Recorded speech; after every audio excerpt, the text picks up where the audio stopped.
journey is a testament to resilience, a story of strength, healing, and hope.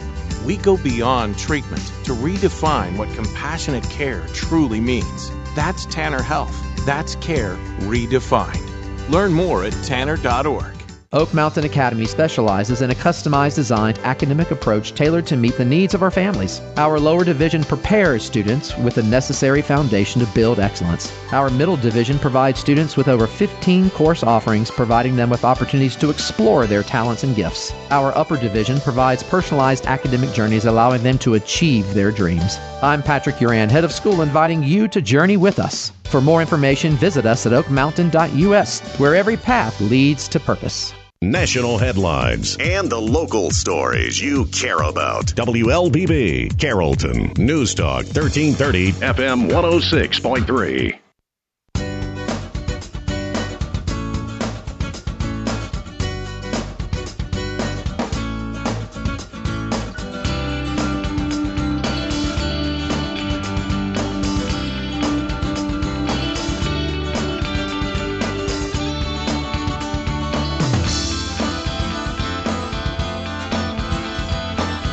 And good morning. Welcome to Community Voice. I'm your host, Josh Engel. Today is Thursday, January 8th, and we're going to be talking about bees today. We have the West Georgia Beekeepers Association in the studio with us today, Russ King and Mark Dean, and we're going to be talking about an upcoming event which is going to be going down next Tuesday, January 13th. Are you ready to learn about beekeeping? The West Georgia Beekeepers Association 2026 meeting will be held at the UGA Extension office up here, our neighbors up here on Noonan Road, at the for the Carroll County up at the Ag Center, and some topics that are going to be discussed: basic beekeeping, beekeeping supplies, and ways to obtain honeybees.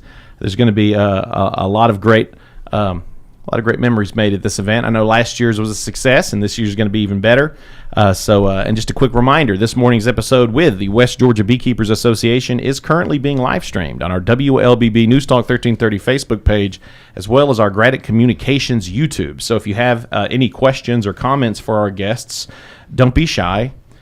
Be brave. I'll stop. I'm sorry, man.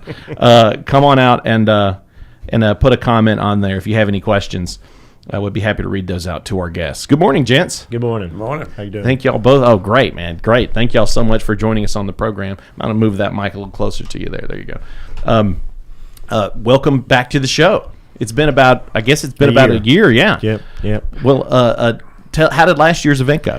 It went great. We did a lot of advertising, did the radio thing last year. We had 72 people show up at the Extension office, and we're hoping we'll do the same thing or more this year. Excellent. Awesome. Well, I mean, this is I remember the last time you came on the show, it was so, very eye-opening for me because I had heard about this organization but didn't really have a chance to, up until that point, to really talk to anyone in the group. I mean, you guys do some very important work and are doing a lot of education for folks in the community, in the greater community. Before we get too deep, before we get into the association itself, why don't we get a little background on each of you? If you could, Russ King, tell us a bit about yourself and how you ended up working with the Beekeepers Association. Well, I've been keeping bees for a little over 17 years and got started with some commercial beekeepers in South Georgia, and they got me started. And it just so happened November of 2012, I think, that they started a bee club. Bee clubs were just starting up back then, and they started one up, and I joined right after that, and we've been going at it ever since. Excellent. So, when you were first working with a commercial beekeeping outfit down in South Georgia, when you say commercial, were they actually selling the hives themselves so that other people could start beekeeping, or were they selling the honey? Like, how was that working? Both. They sell bees, hives, honey. They do most of their money is done in pollinating.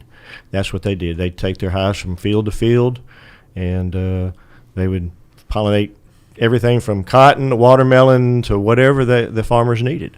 Excellent. So that's what we did. We just moved hives and took care of bees back then. A little spoiler alert: bees are important in pollination. We'll talk about that more in just a bit. That's tremendous. Now, all right. So you had an opportunity to work with bees for quite some time.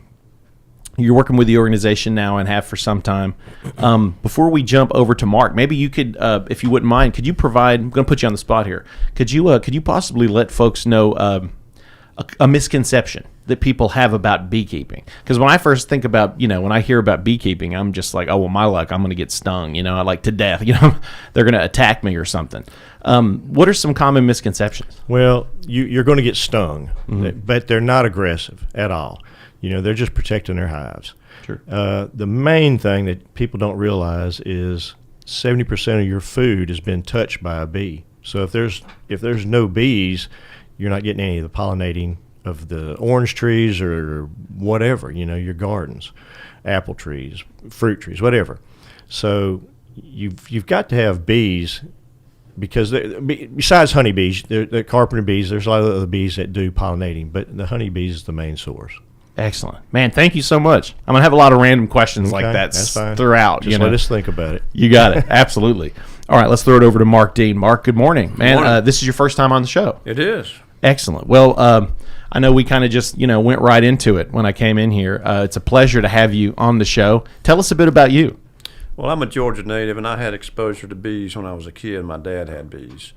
So I knew, kind of what it was about. But years later, after I got married, had kids, and had a piece of property, I started a garden, and I wasn't seeing any honeybees on any of the plants in the garden doing pollination, which, I think everybody has kind of known that bees have been struggling for years. So that was fairly alarming that there was none in the area. So I didn't really have time to get into it at that time, but another gentleman put some bees on my property, and then he, about a year or two later, abandoned them. He got tired of doing it. So that kind of by default put me into it. And then my wife... You're the new queen. Yeah, I'm the new queen.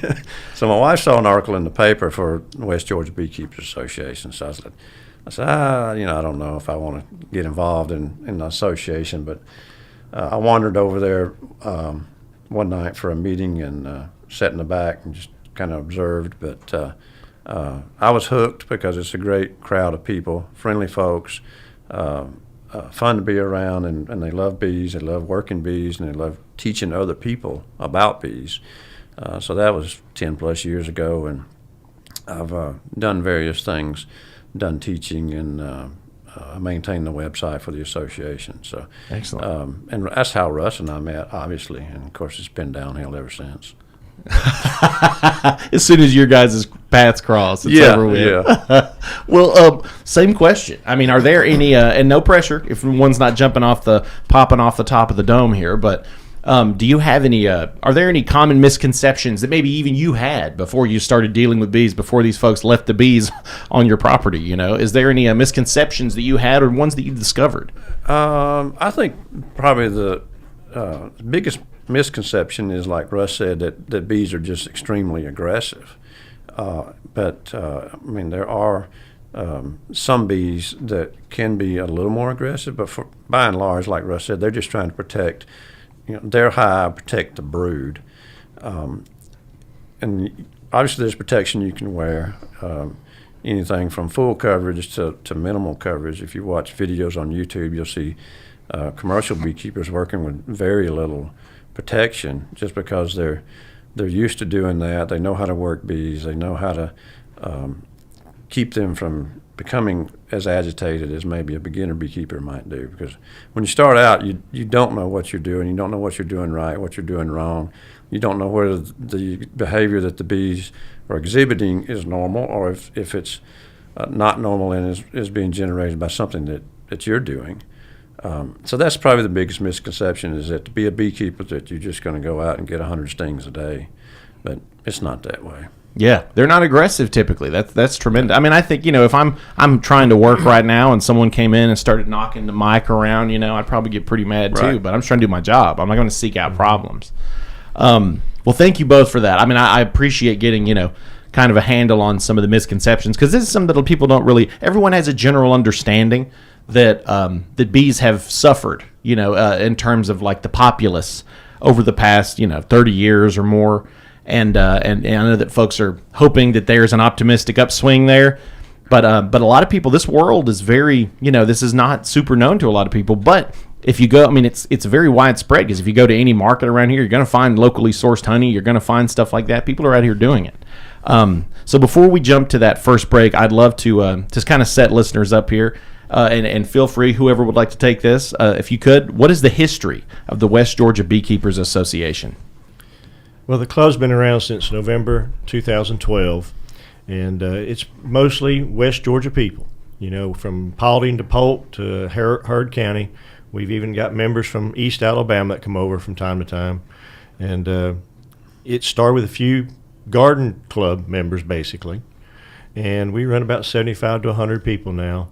And when we do these outreach programs, we have a good turnout. And it's just, we meet every third Thursday of the month. And our main location is American Legion Hall in Douglasville. Excellent. But like I said, we do go out to the other areas. Excellent.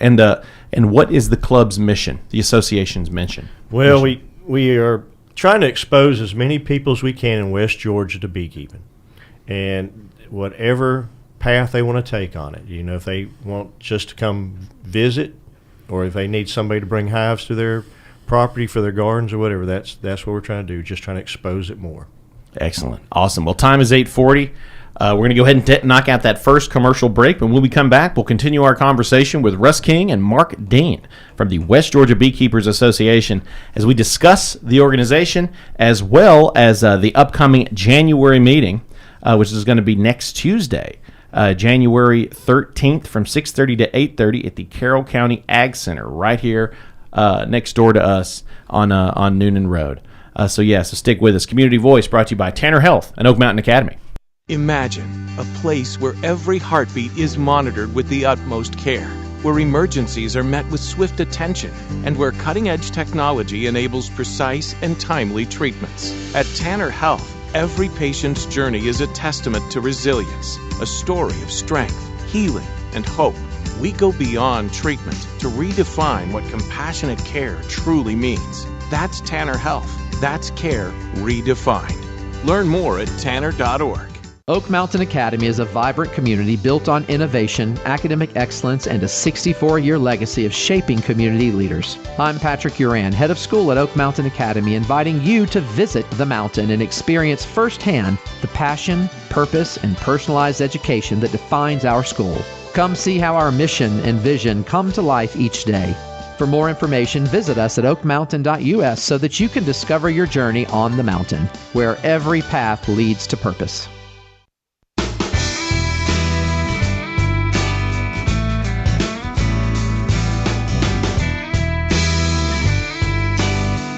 And good morning. Welcome back to Community Voice. We got the West Georgia Beekeepers Association in the studio with us today. If you're just tuning in, you can check out the full podcast of this episode, which will be uploaded to this station's website as well as gradicommunications.com. You can also check out the Facebook live stream on our WLBB News Talk 1330 Facebook page, which is going down right now. So if you have any questions or comments for our guests, Russ King and Mark Dean, feel free to hop in the chat. You can also tune into the stream on YouTube, under the Gradic Communications YouTube. We've been chatting a bit about the organization, as well as plugging their upcoming January meeting. It's Tuesday, January 13th. It's going to be right here at the Ag Center, Carroll County Ag Center on 900 Noonan Road, just up the street from us here. And they're going to talk all about beekeeping supplies, and ways to obtain honeybees, which, if you are unfamiliar, they really do keep the world going. I mean, their pollination, I think, Russ, you were saying earlier, 75% of the food we eat has been touched by a bee. It's one way or another, yes. That's what they say. There you go. Well, we already have the chats blowing up. Of course, it's all of our, you can tell we're very pro-bee. We got a lot of, all of our radio stations are chiming in here. Bees are the knees. That says, I think that's a typo, but that's KISS 102.7. Bees make our world buzz. Thanks a lot. Tex over at B92 Country. Great classics. What should we be planting for our bee friends? So we'll get back to that one. Rejoice 89.1 says, God bless. King Country's bees, gardening, livestock, we need it. There you go. So shout out to our sister stations that have chimed in here this morning. Before we get in too deep into the program itself, well, actually, that might be included in this. So before we'll touch on it. What should we be planting for our bee friends? Maybe this is something we're actually going to cover at the event. So let's talk about the program and what's it going to cover. Well, we'll try to introduce someone who doesn't know anything about bees to what it takes to keep bees, the equipment needed, protection, tools, how to find bees, what it costs to get into the hobby. So that's where we begin, is talking to somebody that doesn't know anything other than what honeybee. They've seen honeybees in a YouTube video or something like that, but they don't know a beekeeper. They haven't been around hives. Like we were talking about earlier, they don't know what bee behavior is, how close they could get to a hive without aggravating them or potentially getting stung. So it's really from a ground up experience for someone who doesn't know anything about bees. We'll have equipment there that they can look at and ask questions about. Other beekeepers that, like Russ and myself, that have been around for a while, that were just like them at some point in time, that didn't know anything about bees, and then later, over years, gained enough experience to start talking to other people about bees. So a preliminary entry point for someone that wants to know more. KISS 102.7, no typo. Bees are the knees. Bees knees. Okay. Thank you so much, Jessica.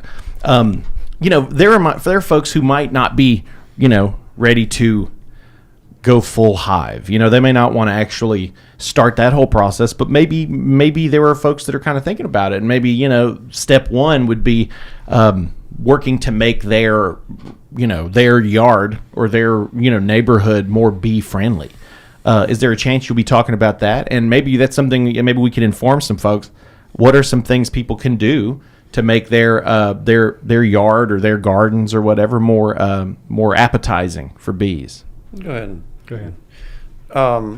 We get that question a lot, and if you observe what you have in your yards, most people have ornamental plants that have some type of bloom, particularly in the spring. Maybe they have maple trees in their yard. Maple trees are one of the first things that produce pollen that bees feed on in February and March. And it's of course, vegetable gardens are a great source of things for the bees. You'll see them pollinating tomato plants, squash plants, watermelon, pumpkin, whatever you might have out there. But you also have to remember that bees forage up to 3 miles away from their hive.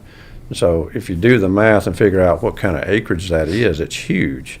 So if you're living on a half-acre lot in a subdivision, what you're planting is not going to have a huge impact on the bees. Now, it's fun to have that kind of stuff in your yard so you can see bees feeding on it, but it's really not going to make or break honeybees, because they need a lot more resources than what you're providing. So you'd actually have to, in order to that's a good thing to inform people. Let's just say that you're wanting to get into this, and you come to the event on Tuesday, January 13th, from 6:30 to 8:30 at the Ag Center. It's their upcoming meeting here. Let's say you come to this meeting and you decide you want to get involved, and you want to start become a part of the association, start working with bees. Would you be able to have a hive on, just a lot somewhere, or would you need to have a pretty big piece of property, or at least be in an area that's near where they can go pollinate? Because you said they have to pollinate up to 3 miles away. Is that a factor? If you have just a regular neighborhood lot or something. As long as your homeowners association will allow you, you can have bees in your backyard. I've seen guys with quarter-acre lots and have 20 hives in their backyard. Really? So yeah, it's just how the neighbors will put up with it. Yeah.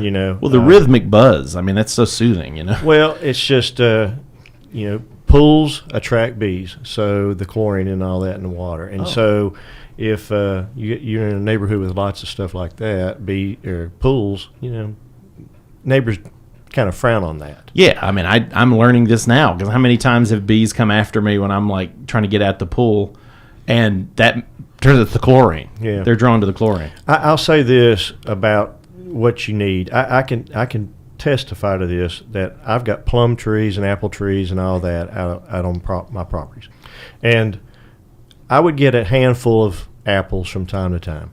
But when we put bees out there, we get tons of apples. We get lots of plums. That's just because there's nothing pollinating your fruit trees or your vegetable gardens. You get so much more fruit out of it because of that. And that's the main advantage is if you have fruit trees and all that, you'll see your yield, double or whatever. It's just crazy how much more you'll get out of it. And let's just pretend for a second that I'm not an expert on bees, which of course I am. I know all about bees. Maybe you could take, for the folks at home, through the importance just of the pollination process. What's happening there? So these bees, they're collecting stuff. They're they're cross-pollinating these plants, correct? Like, kind of what's going on there? Well, everyone, if you study bees and pollination, the word that I always associate with pollination is almonds in California. And migratory beekeepers take a lot of hives out to California in the spring to pollinate almonds. And without the bees there, like Russ was saying, that cross-pollination doesn't happen, and so it doesn't produce a product. And honeybees are the primary pollinators. There are other pollinators around, but honeybees are the primary, and they are necessary, and that's why people pay migratory beekeepers to bring their hives to California or other places to pollinate products, because, as Russ said, it significantly increases the yield that you get without. Otherwise, if you didn't have that number of pollinators in the field, you take a hit on your production. All the more reason to come to next week's upcoming West Georgia Beekeepers Association meeting. That is going to be Tuesday, January 13th from 6:30 to 8:30 at the Carroll County Ag Center right here, 900 Noonan Road. When we come back here to the show, we're going to talk a bit more about other outreach programs that the West Georgia Beekeepers Association has their hands in, as well as remind folks how they can attend and participate with such an important organization. Community Voice brought to you by Tanner Health and Oak Mountain Academy. Imagine a place where every heartbeat is monitored with the utmost care, where emergencies are met with swift attention, and where cutting-edge technology enables precise and timely treatments. At Tanner Health, every patient's journey is a testament to resilience, a story of strength, healing, and hope. We go beyond treatment to redefine what compassionate care truly means. That's Tanner Health. That's care redefined. Learn more at tanner.org. Do the math. At Oak Mountain Academy, our average graduating class has just 12 students. We celebrate a 100% graduation rate with more than $10.5 million in college scholarships offered. Plus, 96% of our students are accepted into their top choice college. Do the math. Can you see the value of an OMA education? I'm Patrick Uran, head of school at Oak Mountain Academy, and I'm here to help you do the math. For more information, visit us at oakmountain.us so that you can discover your journey on the mountain, where every path leads to purpose.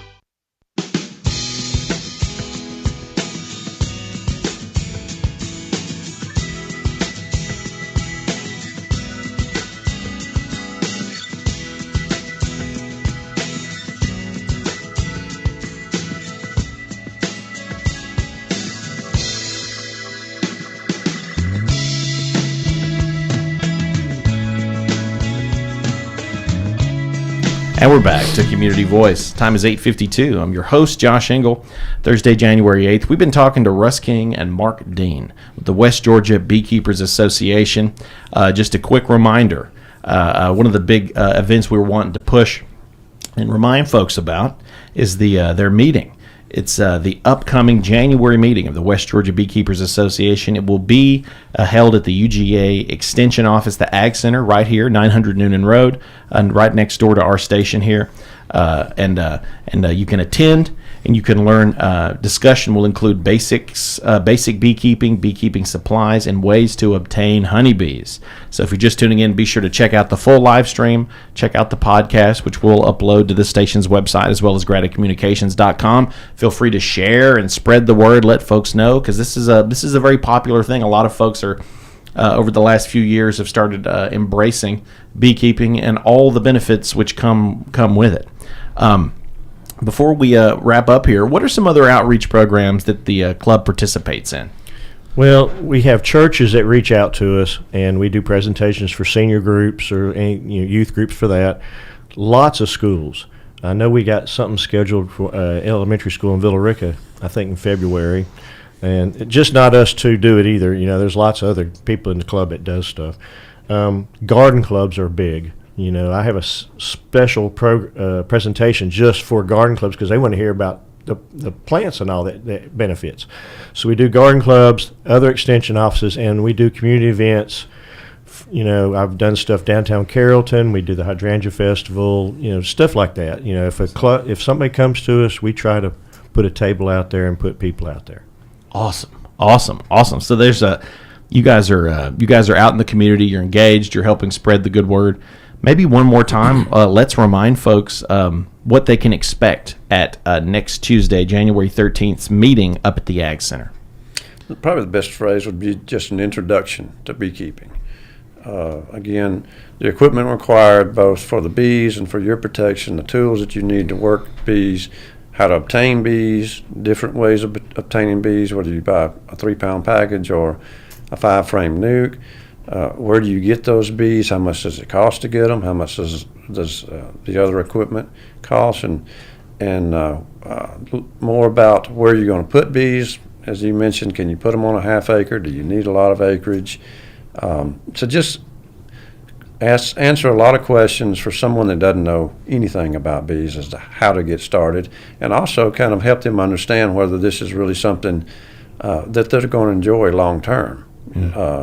It's not like getting a dog that if you don't like it, you take it back to the animal control. It's once you get into beekeeping, there'll be somebody more than happy to take your bees from you if it's not something you want, but we really don't want people to go down that path. We want them to have a good understanding of what it takes to do this long term, and because there is a fairly steep learning curve. And I like to give the analogy of water skiing. Anybody that's done water skiing, your first day trying to water ski is just miserable, and you at the end of the day you're like, this is not fun. But once you do learn how to water ski, it becomes enjoyable. Beekeeping is kind of the same way. Get that muscle memory. There's a learning curve of what to do, what not to do. But once you can get past that, then it's a very enjoyable activity. And I think very important in the world we live in today, which is driven so much by social media and screen time. People have forgotten about how to get away from all of that, disconnect from the buzz, if you want to use that term. You got one more and just separate you and kind of de-stress and reconnect with things that we have forgotten that are important. It's incredibly therapeutic, I imagine. Just remembering, if anyone listening has a garden or works in a garden, those are some fond memories. Like, even tilling the garden, like, picking green beans and stuff, all that's very centering, very relaxing. And what an opportunity to be a steward of our earth, a good steward of our local ecosystem. And, consider getting into the bee game. You can really help improve your local ecosystem there. And if you have gardens or if you have fruit trees or something, you're going to massively increase the yield. Russ, before we wrap up, I got to ask, is there anybody you want to thank? I know that you guys have a lot of support in the community. Is there anyone you want to give a shout out to? Well, I'd like to thank Paula Burke at the Carroll County Extension Office. She puts up with us, and she does a good deal up there, helps us out with that, and she makes it run real well. So I thank her every year for letting us come out there and do this. Well, she's amazing. Yes, she is. She's one of the all-time, all-star friends of this station. I'm so grateful for all the shows that she comes in and does, all the organizations she supports, the Master Gardeners, the Cattlemen's Association, the Cattlewomen's, and, of course, the West Georgia Beekeepers Association. Exactly. So, guys, don't miss out on the opportunity to discuss basics. Discuss the basics of beekeeping supplies, ways to obtain honeybees, and so much more. We hope to see you there.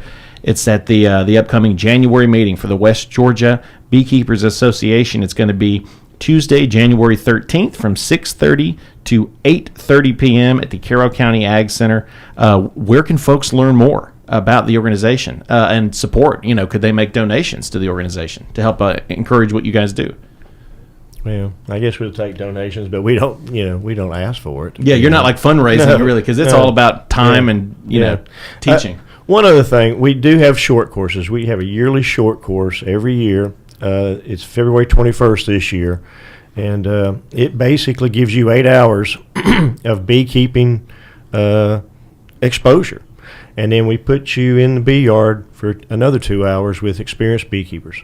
And if you're interested and you're on the fence, sign up for the bee course. WestGABeekeepers.com. You can also check them out on Facebook. Again, that's WestGABeekeepers.com. Russ and Mark, thank you both for joining us. Thank you. Thank you. Appreciate it. For everyone who tuned in at home and on the live stream, we'll see you next time. National headlines and the